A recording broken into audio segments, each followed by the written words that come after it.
What would happen if you followed a mimic? Now, I've always wondered this because you hear these stories of someone hearing like their mother knocking at the door or telling them to come in the kitchen. But what would happen if you actually listened to the mimic? Here's a story that might tell you why you should not follow a mimic. There was this young man named Aiden. Now, Aiden lived with his grandfather and his two parents. Now, one day, Aiden was hanging out in his bedroom and he's playing a game. Well, he hears his parents like pull in and he looks out the window and sees them getting out of the car, unloading some groceries into the house. So he's like, awesome, man, we're going to have something to eat. So he goes back to his game and then he hears his mother say, Aiden, come in the kitchen. I got some food. And he, at this time was like in the middle of a battle. So he's like, hold on, mom, I'll be there shortly. I'm in the middle of a battle. And she goes, come on, Aiden, hurry up, come in the kitchen. And all of a sudden, he said he got a phone call and it was from his mom. And he's like, why is she calling me when she's in the kitchen? So he picks it up and his mom's like, hey, honey, we're at the grocery store. Do you want us to get you anything? And he goes, what do you mean you're at the grocery store? You already got groceries. You're in the kitchen. And she goes, what are you talking about? We just got to the grocery store. And he looks out the window and sees that their car is not there. And then right at this moment, he hears his mom saying, you better get in the kitchen right now or you're going to be in trouble. You better come eat. And like, he's like, I got to call you back, mom. He hangs up. So he goes and he locks his door and then he calls his mom right back and is like, look, when you get home, call me. I'll help you bring in the groceries. So about 25, 30 minutes later, his mom calls him and she's like, honey, we're home. Come outside. And he said he was getting ready to go out of his room, but he looked out his window first and their car wasn't there.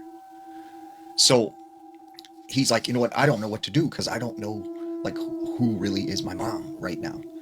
So as he's sitting in his bedroom, right, he hears his parents come home and come into the house.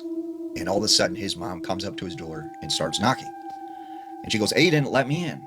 And he's like, not right now, mom. And she goes, what are you talking about? Let me in. Unlock this door. Why do you have the door locked?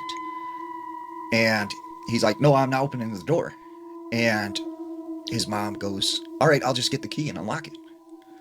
So he grabs like this baseball bat that's chilling in his room and he's prepared for this thing to come in. And like at the time, he still thinks whatever, was calling his name in the kitchen, this is them. So he sees the handle jiggle and the door open and it's really his mom. And he can tell that it is actually his real mom.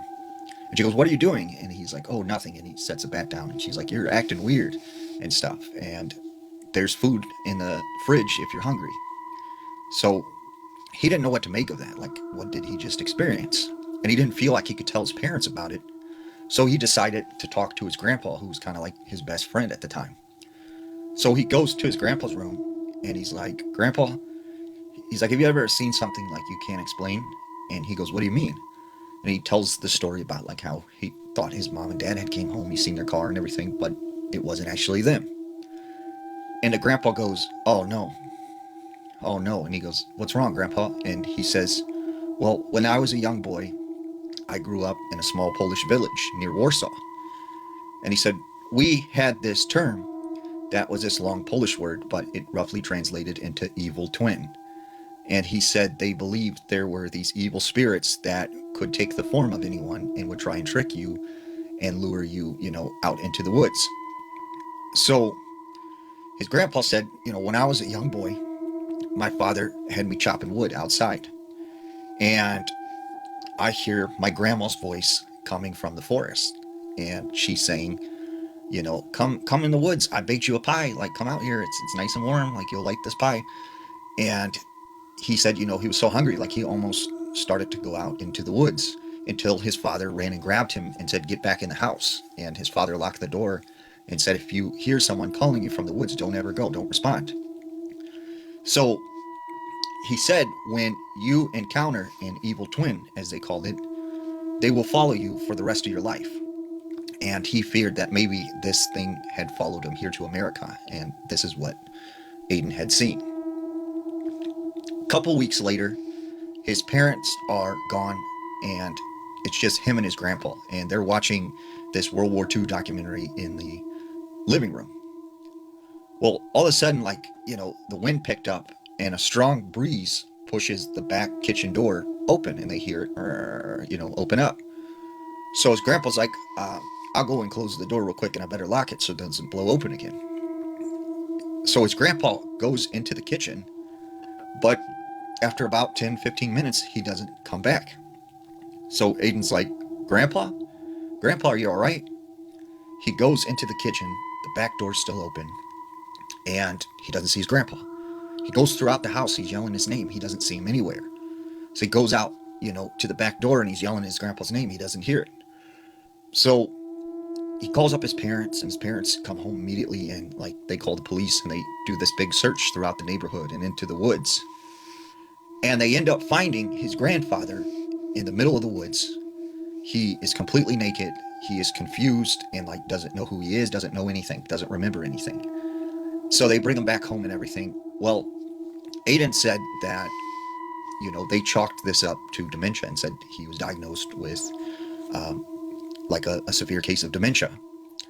But Aiden, in his mind, suspected, because of the series of events that happened before this and his grandfather going out to the kitchen when the door opened, that this was the evil twin thing that his grandfather had talked about.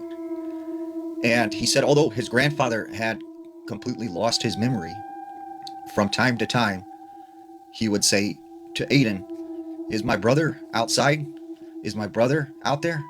And he couldn't figure out why, his grandfather would keep saying that. And then he realized maybe this thing appeared as his brother, and it lured him into the woods.